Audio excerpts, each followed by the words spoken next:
Hello दोस्तों, कैसे आप सभी लोग। मैं बिलाल अंसारी एक बार फिर से परिवर्तन ऑनलाइन स्टडी क्लासेस में आप सभी का स्वागत करता हूं। जैसे आप सभी को पता है कि इस लॉकडाउन में हमारे विद्यार्थियों की जो दिनचर्या थी वो काफ़ी ख़राब हो चुकी है।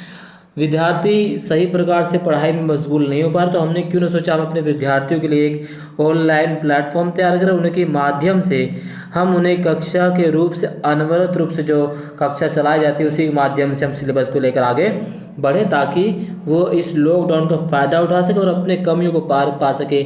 और जब लॉकडाउन ख़त्म होगा, महामारी से देश जीत जाएगा, उसके बाद जब स्कूल शिक्षा शुरू होगी, उसके बाद लगातार वो अपने आप को पहले से मजबूत पा सके।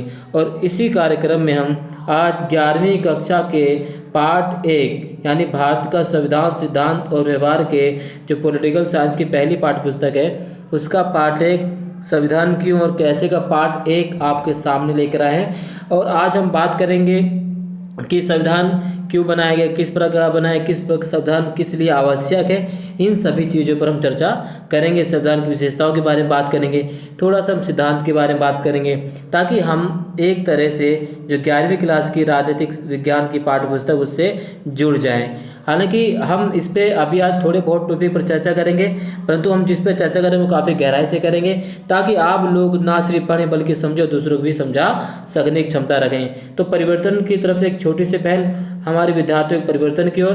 चलिए, जो बच्चे मेरे चैनल को सब्सक्राइब नहीं करो सब्सक्राइब कर लीजिए, बेल आइकन को दबा दीजिए, ताकि आप सभी तक लगातार इस प्रकार की वीडियो मिलती रहें। चलिए, आज का पहला हम शुरू करते हैं पाठ। ठीक है, तो जैसे हम देखें कि भारत का जो संविधान है, पाठ का नाम क्या है दोस्तों, कि संविधान क्यों और कैसे। क्या है संविधान, क्यों बनाया गया संविधान, कैसे बना, इससे संबंधित सभी महत्वपूर्ण प्रश्न हम देखेंगे इस पार्ट 1 में। तो जैसे आप सभी को पता है कि दोस्तों कि भारत में ब्रिटिश ईस्ट इंडिया कंपनी 1600 ईस्वी में कंपनी व्यापार के रूप में भारत में आई, और महारानी एलिजाबेथ के प्रथम चार्टर द्वारा उन्हें भारत में व्यापार करने के विस्तृत अधिकार प्राप्त है। यानी तो यहाँ से हम अपनी बात रखेंगे किस तरह से हमने अपने संविधान को अनवरत रूप से बनाने की घोषणा की, क्यों हमने अपना संविधान बनाया। क्योंकि आप सभी को पता है पूरे 200 वर्ष तक ब्रिटिश ईस्ट इंडिया कंपनी ने भारत में राज किया, और उस समय भारत के सभी लोगों के साथ अनेक प्रकार से भेदभाव किया जा रहा था। उन्हें दोयम दर्जे के नागरिक समझा जाता था, उन्हें किसी प्रकार के अधिकार प्राप्त नहीं थे। तो इन सभी चीज़ों के लिए और हमें आज़ादी के बाद हमने सोचा कि हम अपने भारतीय नागरिकों को वो सब चीज़ दें जो उन्हें आज़ादी से पहले प्राप्त नहीं था। इसलिए हमारे संविधान निर्माताओं द्वारा एक संविधान निर्माण की घोषणा की गई, और उसी संविधान के बारे में आज हम पढ़ रहे हैं। ठीक है, तो अभी जो बंगाल, बिहार और उड़ीसा के दिवाली राज्य 1765 में कंपनी उपरा। हम हायरार्की पढ़े दोस्तों, ध्यान रखना ये बहुत ज़रूरी है आपके लिए। जब तक आप इसे नहीं समझेंगे तब तक हम अपने संविधान के बारे में नहीं समझ सकते हैं। ये समझ लिए तो हमें अपने संविधान के बारे में बहुत अच्छी पकड़ हो जाएगी। ठीक है, तो 1858 में सिपाही विद्रोह के परिणाम स्वरूप जो हुआ, ब्रिटिश ताज क्राउन ने भारत के शासन का उत्तरदायित्व प्रत्यक्ष रूप से अपने हाथों में ले लिया, और यह शासन 15 अगस्त 1947 में भारत की स्वतंत्रता प्राप्ति तक अनियमित रूप से जारी रहा। मतलब 1858 में जो प्रथम स्वतंत्रता संग्राम हुआ, उससे पहले तो British east India company Bharat पर शासन करती थी, लेकिन 1858 जो 57 का हमारा प्रथम स्वतंत्रता संग्राम हुआ, उसके बाद 1858 में भारत का सारा शासन ब्रिटिश क्राउन यानी ब्रिटिश ताज के हाथों में आ गया।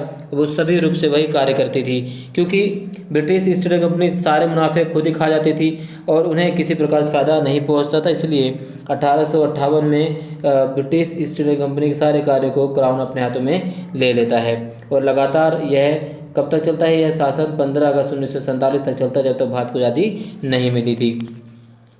और अब स्वतंत्रता मिलने के साथ ही क्या हुआ, भारत में एक संविधान की आवश्यकता महसूस हुई। हालांकि संविधान की आवश्यकता इसलिए महसूस हुई क्योंकि किसी भी देश के शासन और प्रशासन चलाने के लिए एक ऐसी कुंजी की आवश्यकता होती है, एक ऐसे नियम की आवश्यकता होती है जिसके माध्यम से देश के शासन व्यवस्था को चलाया जा सके।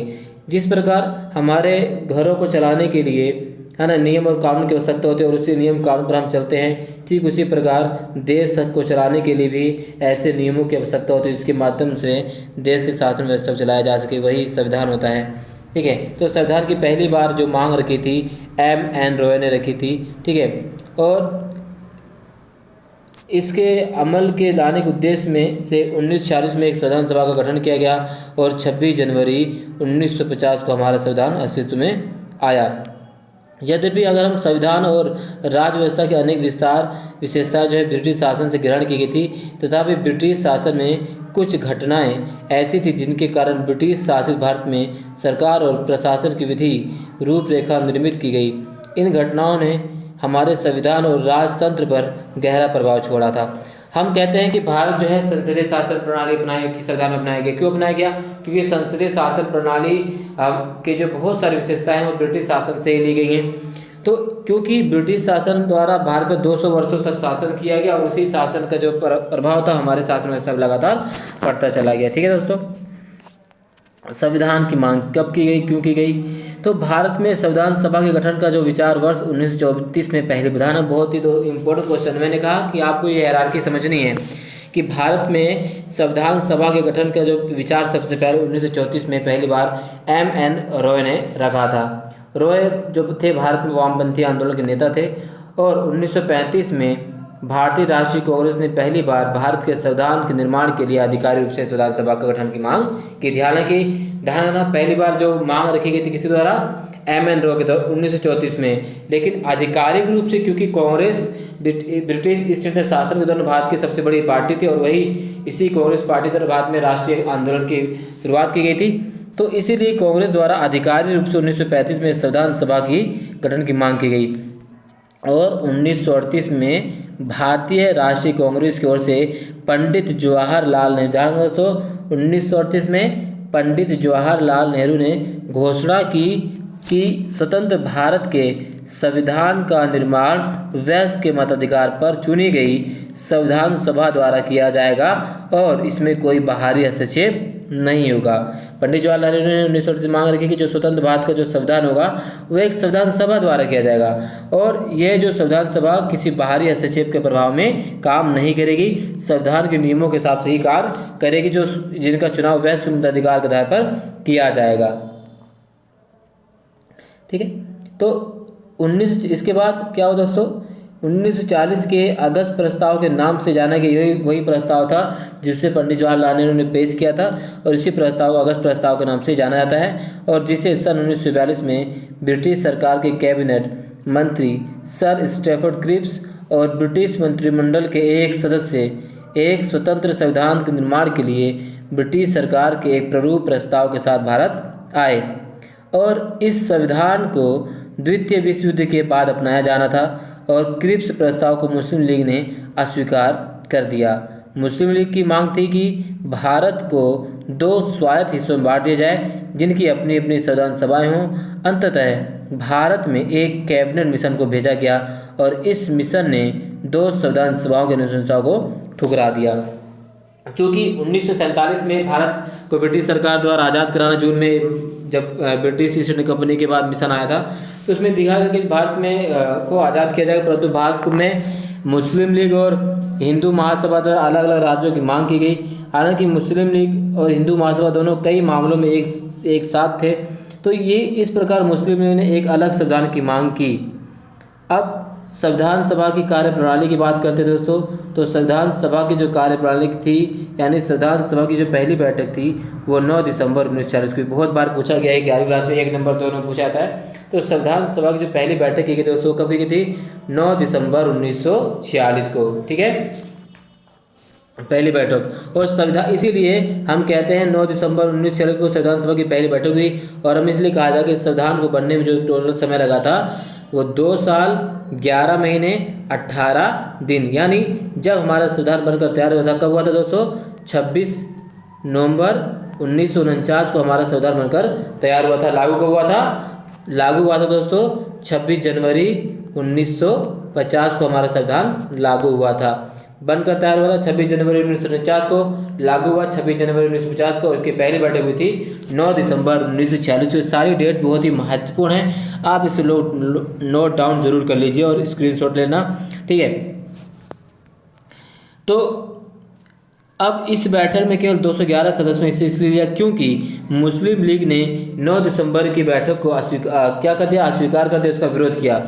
ठीक है, और इसी तरह इस सभा के जो सबसे वरिष्ठ अध्यक्ष थे डॉक्टर सचिदानंद सिन्हा को सभा का अस्थायी अध्यक्ष चुना गया।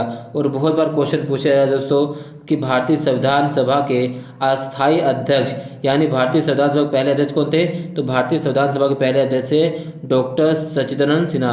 हालांकि ये अस्थायी अध्यक्ष थे।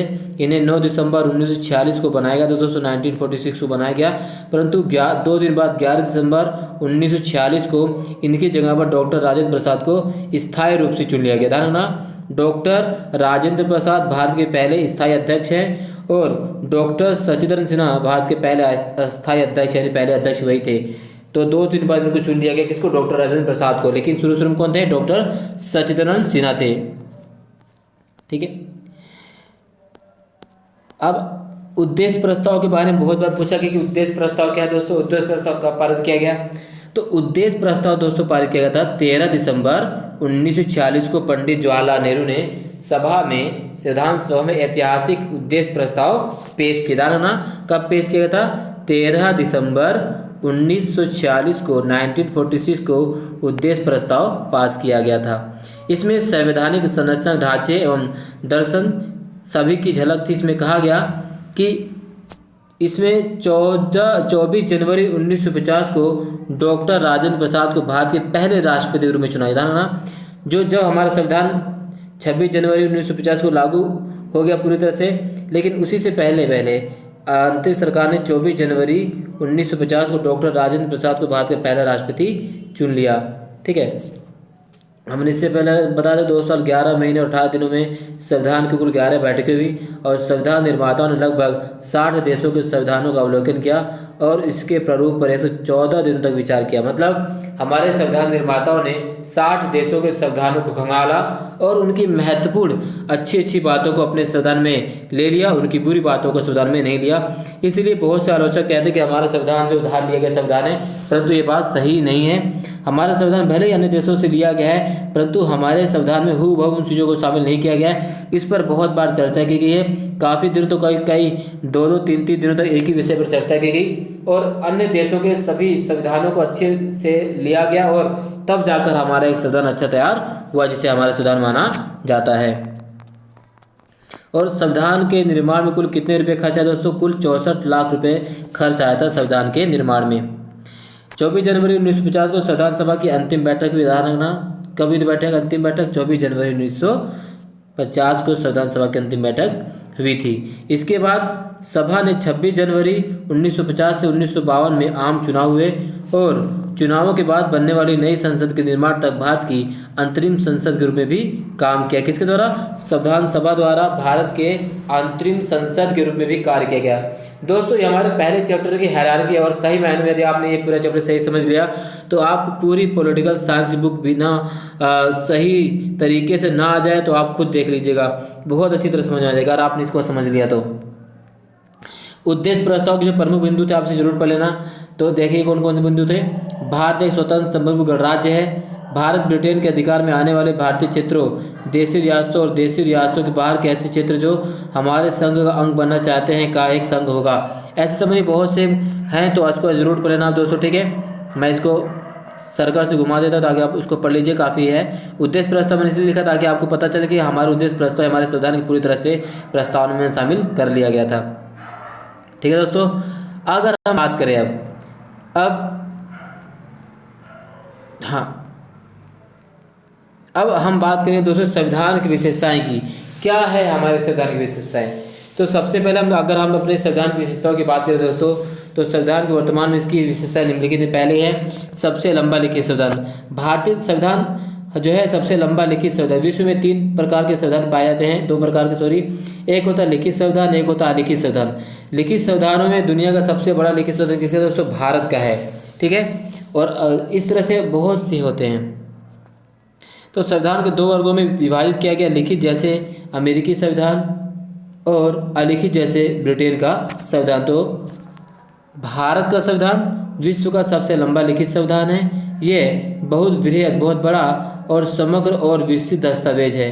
मूल रूप से इसे 1949 में एक प्रस्तावना 395 अनुच्छेद थे और 22 भागों में विभाजित किया गया था और 8 अनुसूचियाँ थीं। कहने का तात्पर्य है कि दोस्तों जब हमारा मूल संविधान लागू किया गया, जब बनकर तैयार हुआ था, तो उसमें 395 अनुच्छेद, बहुत बार पूछा गया दोस्तों, मूल संविधान में कितने अनुच्छेद थे? 395 अनुच्छेद थे, 22 भागों में इसको विभाजन किया गया था और 8 अनुसूचियां इसमें शामिल थी हमारे मूल संविधान में। वर्तमान में बात करें दोस्तों तो इसमें एक प्रस्तावना, 465 अनुच्छेद, 25 भाग और 12 अनुसूचियां इसमें शामिल की गई हैं। दूसरी विशेषता हमारे संविधान की दोस्तों, विभिन्न स्रोतों से विहित, मतलब विभिन्न स्रोतों से लिया गया संविधान है, यानी भारत के संविधान ने अपने अधिकतर उपबद्ध विश्व के कई देशों के संविधानों, भारत शासन अधिनियम 1935 उपबंधों से भी लिया है। तो हमने इससे पहले कहा था कि भारत के संविधान विभिन्न देशों से लिया गया संविधान है, और हमारा जो संविधान है दोस्तों वो 1935 के अधिनियम के उपबंधों साफ साफ लिया गया है, हूबहू लिया गया है। और डॉक्टर अम्बेडकर ने इसी बात में गर्व से के साथ घोषणा की थी कि भारत के संविधान का निर्माण विश्व के विभिन्न संविधानों को छानने के बाद किया गया है। हमारे संविधान की तीसरी विशेषता है नम्यता और अनम्यता का समन्वय, मतलब हमारा संविधान ना तो बहुत अधिक कठोर है, ना ही बहुत अधिक लचीला है। कुछ मामलों में संविधान में आसानी से परिवर्तन किए जा सकते हैं और कुछ मामलों में संविधान में आसानी से परिवर्तन नहीं किए जा सकते हैं, इसलिए हमारे संविधान में कठोर और लचीला का मिश्रण कहा जाता है। ठीक है दोस्तों, अब इसके बाद देखेंगे हम, तो इसको आगे पढ़ लेना। चौथा है सरकार का संसदीय रूप, यानी भारतीय संविधान में सरकार के संसदीय रूप को अपनाई गई है। मतलब भारत में संसदीय रूप का मतलब होता है कि सरकार का जो मुखिया होता है वो प्रधानमंत्री होता है, राष्ट्रपति नाम मात्र का कार्यपालक अध्यक्ष होता है। ठीक है, तो इस प्रकार हम समझ सकते हैं। और सरकार की जो कार्यपालिका विधान पालिका पर जवाबदेही होती है। पांचवी विशेषता है एकीकृत, ठीक है, एकत्रित और स्वतंत्र न्यायपालिका, मतलब जो हमारी न्यायपालिका है वो एकीकृत न्यायपालिका है और स्वतंत्र है। ध्यान रखना, स्वतंत्र मतलब है कि न्यायपालिका पर किसी प्रकार कोई दबाव नहीं है। हमारी जो सर्वोच्च न्यायालय है वो सर्वोच्च संस्था है, वो किसी के दबाव में काम नहीं करती है, वो अपने फैसले निसंकोच और निडर भावना से लिया जाता है। इसलिए भारतीय संविधान में सबसे बड़ा, और इसलिए जो हमारी न्यायपालिका है वो हमारे संविधान का रक्षक भी है दोस्तों। सातवीं विशेषता है एक धर्मनिरपेक्ष राज्य। जहाँ भारत एक धर्मनिरपेक्ष राज्य है, मतलब भारत में अपना कोई धर्म नहीं है, यानी भारत के राज्य का अपना कोई धर्म नहीं है। सभी राज्य यहाँ पर एक समान है, किसी के साथ किसी प्रकार का भेदभाव नहीं किया जाता है, चाहे वो किसी भी रूप, किसी भी समाज, किसी भी धर्म की वजह से संबंधित हो। और दूसरी तरफ राज्य द्वारा किसी भी धर्म को बढ़ाने के लिए किसी प्रकार की सेवा प्रदान नहीं की जाती हैं, यानी राज्य का अपना कोई धर्म नहीं। आठवीं विशेषता क्या है कि सार्वभौमिक वैश्विक मताधिकार। जी हाँ दोस्तों, भारत में सार्वभौमिक वैश्विक मताधिकार को अपनाया गया, यानी 18 वर्ष से जिस भी व्यक्ति की आयु, जिस भारतीय नागरिक का 18 वर्ष या उससे अधिक है, उसे मत देने का अधिकार हो जाता है। इसे ही कहा जाता है सार्वभौमिक वैश्विक मताधिकार। तो दोस्तों ये हमारे आज की हायरार्की के थोड़ा सा टिप था ये। अब हमारी जो क्लास आएगी, हमारी चैप्टर 1 से संबंधित महत्वपूर्ण जो क्वेश्चन है उस पर हम चर्चा करेंगे। तब तक के लिए आप घरों में सेफ रहिए, सुरक्षित रहिए और अपने आप को पढ़ाई में लगातार अनवरत रूप से जारी रखिए। चैनल को सब्सक्राइब कीजिए। तब तक के लिए जय हिंद,